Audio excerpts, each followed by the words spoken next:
Hello hello. आज हम लोग क्लास 9th का मैथ्स का रिवीजन स्टार्ट कर रहे हैं। क्लास 9th में सबसे पहले हम लोग रिवीजन करेंगे नंबर सिस्टम का, जो कि ज़रूरत से ज़्यादा आसान है। तो नंबर सिस्टम में आज हम लोग पढ़ेंगे रेशनल नंबर के बारे में। तो किताबी भाषा कुछ और होता है, हम लोग जो है रिवीजन कर रहे हैं, इसलिए शॉर्टकट में जानेंगे कि रेशनल नंबर का मतलब क्या होता है। किताब का भाषा हम लोग को आज नहीं पढ़ना है। तो देखिए, रेशनल नंबर के बारे में हम पहले से लिख रखे हैं। रेशनल नंबर कहते किसको है? लिखा हुआ है a number in the form of P by Q. जिस नंबर का चेहरा पी बाय क्यू से मैच करता हो उसको हम लोग जो है रेशनल नंबर कहते हैं, जिसमें पी और क्यू दोनों का दोनों इंटीजर है ना। जितना नंबर के बारे में आप जानते हैं उसमें से कोई भी नंबर हो सकता है, लेकिन नीचे किसी भी कीमत पे जीरो नहीं होना चाहिए, है ना। नीचे किसी भी कीमत पे जीरो नहीं होना चाहिए, बाकी कोई भी नंबर चलेगा। उसको हम लोग जो है रेशनल नंबर कहते हैं। एग्जाम्पल के तौर पे देखिए, 2-4 नंबर लिख रखा है हमने। 3/2, 4/5, 11/3। ये सब का सब नंबर जो है पी बाय क्यू के फॉर्म में है, इसीलिए इसको जो है हम लोग रेशनल नंबर कहते हैं। चलिए अब आगे जानते हैं कि इसका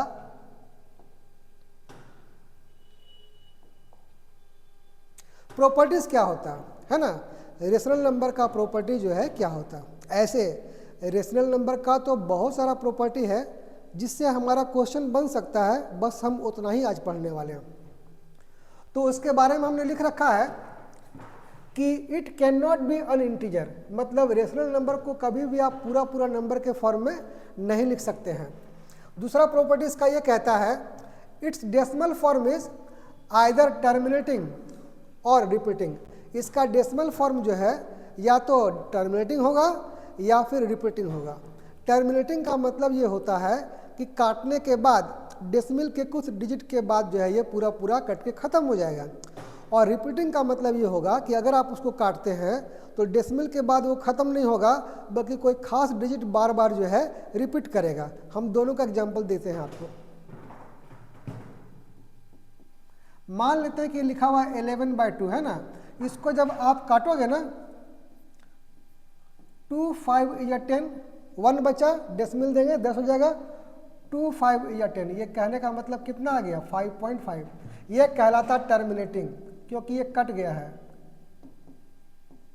ये कहलाएगा टर्मिनेटिंग, है ना। उसी तरह से इसका दूसरा एग्जांपल लीजिए। लिखा हुआ 11/3। अब 11 को आप 3 से काटिए, देखिए क्या होने वाला। 3 3 या 9, है ना। 2 बचा, डेसिमल देंगे 20 हो जाएगा।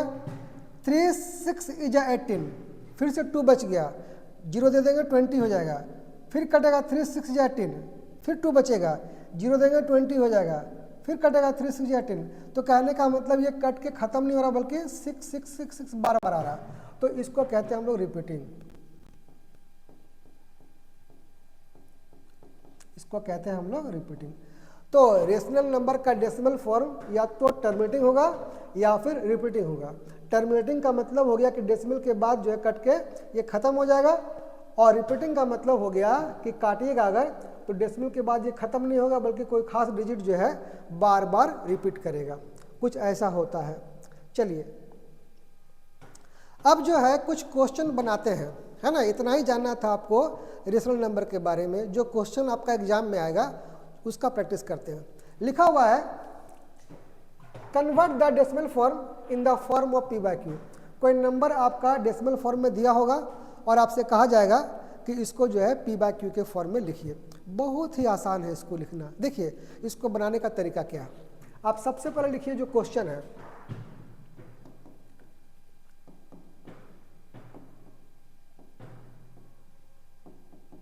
जो क्वेश्चन है उसको आप नंबर 1 दे दीजिए।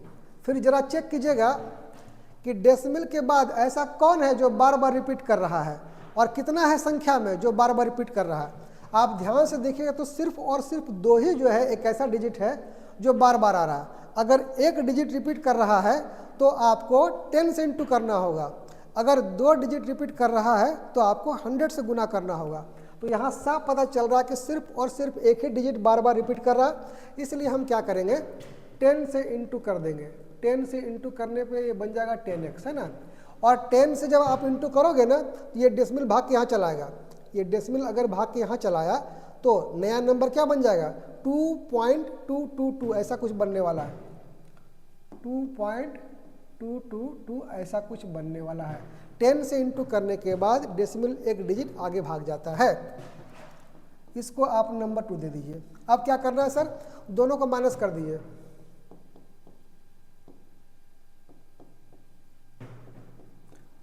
दोनों को माइनस कर देंगे सर।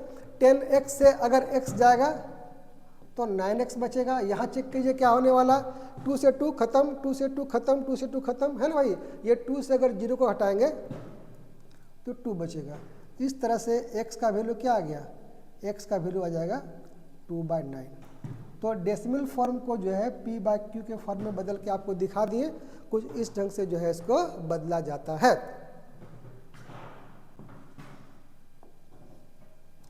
चलिए अब इस क्वेश्चन को देखिए।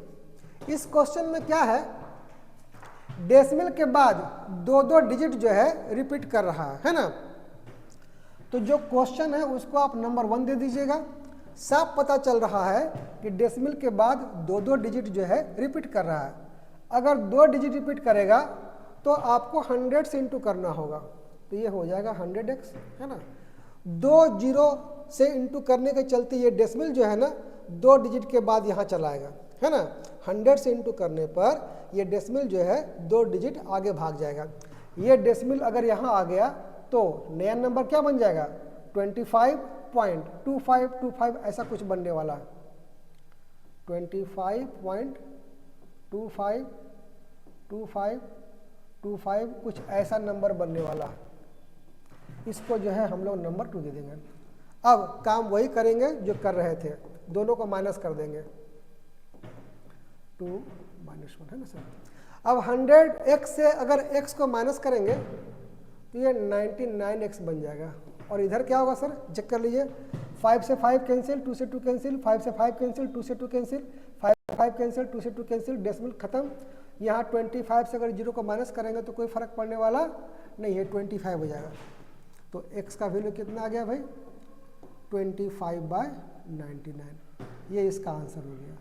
अब देखिए इस ढंग से किसी डेसिमल फॉर्म को जो है p/q के फॉर्म में हम लोगों ने बदल लिया है। अब हम जानेंगे, ये क्वेश्चन बहुत इंपॉर्टेंट है। ये क्वेश्चन आपके एग्जाम में आएगा। 2 रेशनल नंबर दिया होगा और आपसे कहेगा कि इसके बीच में 4 या 5 जो है रेशनल नंबर निकालिए। तो ये 4 क्वेश्चन आपके सामने हमने पहले से लिख रखा है कि इनके बीच में जो है 5 रेशनल नंबर निकालना है। अब इस क्वेश्चन को बनाने का जो तरीका है ना वो बहुत ही आसान है, लेकिन थोड़ा थोड़ा अलग है। आप सबसे पहले देखिएगा कि दोनों का डिनोमिनेटर का स्वभाव कैसा है। यहाँ देखिए 2 ठो जो क्वेश्चन लिख रखे हैं ना हम, इसमें नीचे का जो नंबर है दोनों में सेम है। यहाँ 1, यहाँ भी 1, इसके नीचे 5 तो इसके नीचे 5, ठीक है। तो 2 क्वेश्चन ऐसा रखा है हमने जिसका डिनोमिनेटर सेम है, और 2 क्वेश्चन ऐसा रखा है हमने जिसमें डिनोमिनेटर जो है वो अलग अलग है। तो जब डिनोमिनेटर एक होगा तब क्या करेंगे, जब डिनोमिनेटर अलग अलग होगा तब क्या करेंगे, इसी को जो है बना के हम आपको दिखाने वाले हैं, है ना। देखिए समझिए।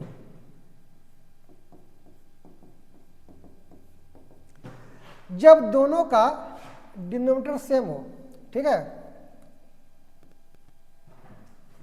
दोनों को लिख दीजिए। इनके बीच में कितना रेशनल नंबर चाहिए हमको, 5 रेशनल नंबर चाहिए, है ना। तो 5 + 1 एक प्लस कर दीजिएगा, 6 हो जाएगा। 6 से नीचे भी इंटू करेंगे, 6 से ऊपर भी इंटू करेंगे। यहाँ भी देखिए 6 से नीचे भी इंटू करेंगे, 6 से ऊपर भी इंटू करेंगे। इस तरह से नया नंबर क्या बन गया 12/6। ये कितना बन गया 18/6। ऐसा करने से देखिए दोनों का डिनोमिनेटर जो है सेम हो गया। अब आपको क्या करना है,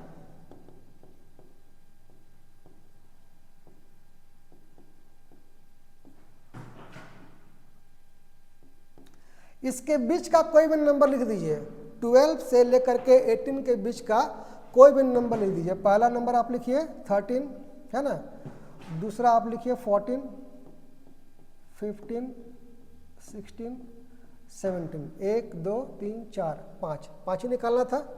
और नीचे जैसे जो 6 था उसको छाप दीजिए। काम खत्म, यही करना है। चलिए अब नेक्स्ट क्वेश्चन देखते हैं। 3/5 और 2/5 के बीच में ढूंढना है।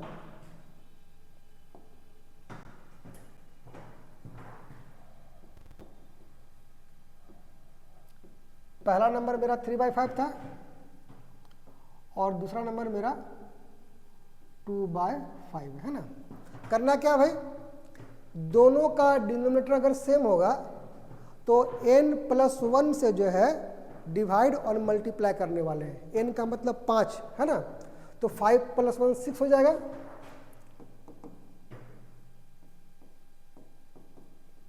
सिक्स से नीचे भी और 6 से ऊपर भी, ठीक है सर। उसी तरह से दूसरा नंबर मेरे पास था 2/5,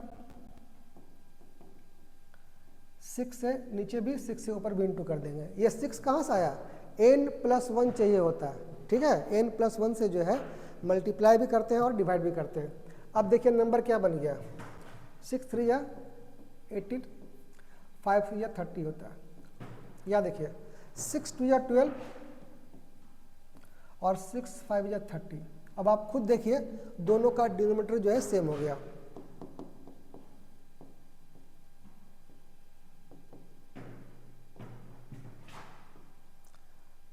अब करना क्या भाई, तो इसके बीच का कोई भी नंबर आप लिख दीजिए।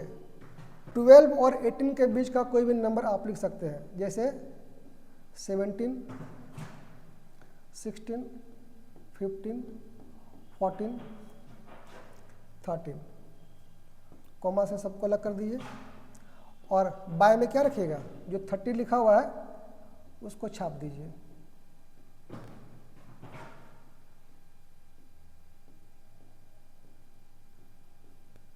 चलिए अब थर्ड क्वेश्चन को देखते हैं।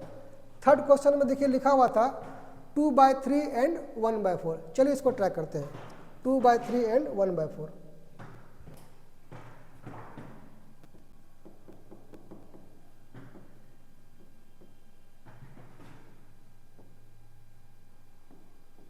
देखिए साफ पता चल रहा है कि दोनों का डिनोमिनेटर जो है वो अलग अलग है। किसी का डिनोमिनेटर 3 है तो किसी का डिनोमिनेटर 4 है ना। अगर डिनोमिनेटर अलग अलग हो तो सबसे पहले आपको एलसीएम लेना होगा।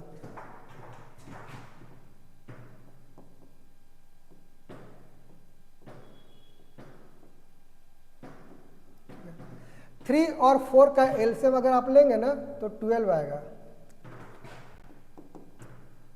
अब देखिए ये जो 2/3 आपका नंबर था ना, इसको ऐसा नंबर से इंटू कीजिए कि नीचे 12 आ जाए, है ना। तो 3 को अगर 4 से इंटू कर देंगे तो ये 12 हो सकता है, तो 4 से ऊपर भी इंटू कर देंगे। अब ये क्या बन गया, ये बन गया 8/12। उसी तरह से आपका जो दूसरा नंबर था वो था 1/4, 1/4 है ना। तो 4 को ऐसा नंबर से इंटू कीजिए जिससे ये 12 बन जाए, तो इसको 3 से इंटू करेंगे। ऐसा करने से क्या बन जाएगा, देख लीजिए 3/12, ठीक है। अब दो नंबर मेरे पास जो है वो कुछ इस ढंग का है। एक है मेरे पास 8/12 और दूसरा है मेरे पास 3/12। करना क्या भाई, दोनों के बीच का नंबर लिख दीजिए।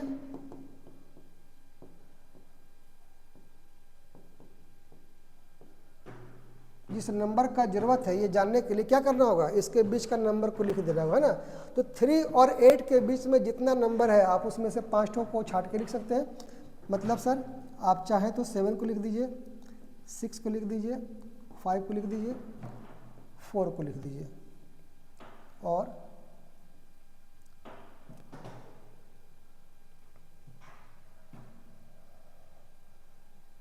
आप चाहें तो 4.5 भी लिख सकते हैं। इसके बाद 12 से डिवाइड कर दीजिए।